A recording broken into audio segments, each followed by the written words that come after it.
Paris, pampigt fartygsdop och en norsk gudmor. Viva Beyond är det första fartyget i ett nytt koncept för flodkryssningsrederiet Viva Cruises som utlovar boutiquelyx på floden Seine. Men efter att ha varit ombord så fanns en detalj jag inte kunde släppa. Och den ska vi komma tillbaka till om en stund. Hej! Jag heter Heidi och är din kryssningsguide här på Sifan TV. Nyligen var jag i Paris som en av de allra första att få gå ombord på och uppleva nya Viva Beyond. Det allra första fartyget i Viva Cruises nya satsning, Viva Boutique.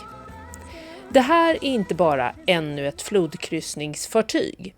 Det här är Viva Cruises försök att skapa något ännu mer exklusivt, mer intimt och mer designfokuserat. Men lever det upp till det? Det ska vi ta reda på idag.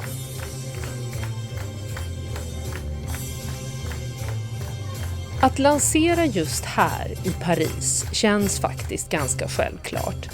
Som flytande boutiquehotell passar det bra med en flod som kombinerar kultur, historia och ikoniska vyer på sitt eget unika sätt. Och att Seine inte är Europas största flodkryssningsrutt gör att det bara känns mer exklusivt. Men det som gjorde dopet extra intressant för oss i Norden var att gudmodern är norska Cecilie Kopperud. Faktum är att Viva medvetet satsar på den nordiska marknaden och det märktes. Men det finns också en detalj i boutiquesatsningen som fick mig att förvånat höja lite på ögonbrynen. Mitt första intryck. Ja, har man rest med Viva Cruises förut så känner man igen sig. Men det finns också detaljer som skiljer. Här är miljön elegant men lite mer avskalad. Fokus ligger på några väl utvalda designelement. Det känns mer som ett modernt hotell än ett traditionellt kryssningsfartyg. Men ganska snabbt började jag tänka på och jämföra med min senaste resa med Viva Enjoy. Och det var faktiskt där jag började bli också lite fundersam. Här ska ni få se min hytt. Jag hade en dubbelhytt på mittendäck Ruby. 14 kvadrat, 2 sängar som kan separeras, en stol och en sittpuff som går att skjuta under bordet. Det finns tv och fransk balkong och jag vet vad jag helst tittar på av de två. Sängen var riktigt skön och alla textilier känns genomtänkta med fin finish. Vid ankomst så står en flaska bubbel i hytten och även en vattenflaska som man kan fylla på ute i lobbyn och kan ta hem efteråt. I den inkluderade minibaren finns öl, juice och läsk. Hytten har också en espressomaskin, te och audiosystem för utflykter att låna. Hårfön, telefon, kassaskåp och luftkonditionering. Ja, allt det där som man förväntar sig ska finnas. Garderob och plats under sängen för resväska, precis som vanligt. Och så badrummet. Helt ärligt så kändes det ganska litet. Kanske för att jag hade min kryssning med Viva Enjoy färskt i minnet från ett halvår tidigare. Där var badrummet betydligt rymligare. Att boutiquekonceptet säljs som mer premium ligger alltså inte i antalet kvadratmeter. Och jag tror jag vet varför. Det här är nämligen inte ett helt nybyggt fartyg utan ett fartyg som byggts om och anpassats. Men det finns en förklaring till. Och den är att Viva Beyond fått betydligt fler sviter. Nästan hälften av hytterna är faktiskt just sviter. Och deras Master Suites är de största i flottan. Hela 30 kvadratmeter, vilket är 6 kvadratmeter större än på exempelvis Viva Enjoy. Jag fick möjlighet att titta in i svit nummer 309 och vänta bara tills du hör vad som faktiskt ingår för svitgästerna. Som svitgäst får man nämligen mer än bara extra utrymme. Du får priority boarding, välkomstaperitif, frukost i hytten om man önskar, tvättservice, möjlighet att reservera favoritbordet i gourmetrestaurangen Moments.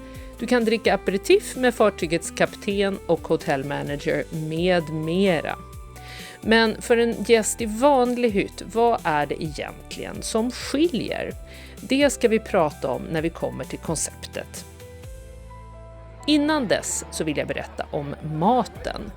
Ombord finns 3 restauranger, från det avslappnade brasseriet i fören till den mest exklusiva upplevelsen ombord, Moments. Huvudrestaurangen heter Riverside och är öppen för alla måltider under dagen. Och på det franska-inspirerade brasseriet, där kan de duka upp även afternoon tea, kallad 4 heures, vilket också signalerar när det serveras, det vill säga klockan 4. Och så den minsta och mest exklusiva restaurangen, Moments, som är en av de stora höjdpunkterna ombord, i alla fall om man är gastronomiskt intresserad. Bakom konceptet står Michelin-kocken David Gurn, som jag också träffade och fick en pratstund med. Han berättade att han kommer att välkomna svitgästerna till sin restaurang inrymt i det slottsliknande Manoir de Retival som ligger precis ut med Seine. Och efter att ha provat hans rätter kan man lugnt säga att de får en upplevelse att minnas.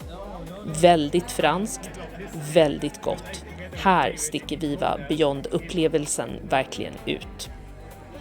Men här kommer också en insikt som kommer förvåna en del, tror jag. Att även en vanlig Viva-kryssning håller väldigt bra kvalitet på maten och att den också är all inclusive med både mat och dryck och tjusig afternoon tea. Så vad är egentligen nytt? Är Viva Boutique ett nytt premiumkoncept? Mitt ärliga svar är både ja och nej. Viva Beyond skiljer sig genom sitt fokus på konst och design, att merparten av hytterna är sviter och att gästerna kan njuta av en gourmetmeny av den tyske Michelin-kocken David Gurn. Att det är ett mindre fartyg med färre gäster ger också en mer intim känsla, plus att rutterna alla fokuserar på franskt och lokalt som impressionismen, Normandies kulinariska läckerheter och kultur längs Seine. Och att en specialutflykt ingår. Grundupplevelsen, servicen och hela Vivas all-inclusive-koncept är dock inte nytt. Det är gemensamt för alla Viva Cruises kryssningar. Så det här är inte en revolution. Man skulle kunna säga att det mer är som en förfining av konceptet. Det som däremot verkligen gav premiumkänsla var atmosfären ombord. Är man i Normandie, ja då äter man ju ostron, och skiner solen så gör man det gärna ute på däck som vi gjorde under dopdagarna. Det var mingel, det var champagne och stämningen var på topp. Dopet i sig blev också en fin symbol för vart Viva är på väg. Och det märktes att Viva tagit fasta på att allt fler nordiska gäster hittar till flodkryssningar nu. Konferencieren var från Danmark, fartygets gudmor är som sagt från Norge och så var ju svenska Sifan med, bara en sån sak. Om du redan älskar flodkryssningar och söker något mindre och mer intimt, då tror jag att Viva Beyond kommer tilltala dig. Men om du väljer mellan Beyond och exempelvis Viva Enjoy, så skulle jag inte automatiskt säga att lite dyrare betyder bättre. Jag var extremt nöjd med min Donau-kryssning med Viva Enjoy, som är ett väldigt flott fartyg det också. Det handlar mer om vilken känsla du söker och inte minst på vilken flod du vill kryssa. Så, skulle du kunna tänka dig en flodkryssning på Seine genom Normandie med start och avslut i Paris? Och tycker du att boutiquekänsla handlar om design eller måste den också kännas lyxigare? Dela med dig av din åsikt i kommentarerna.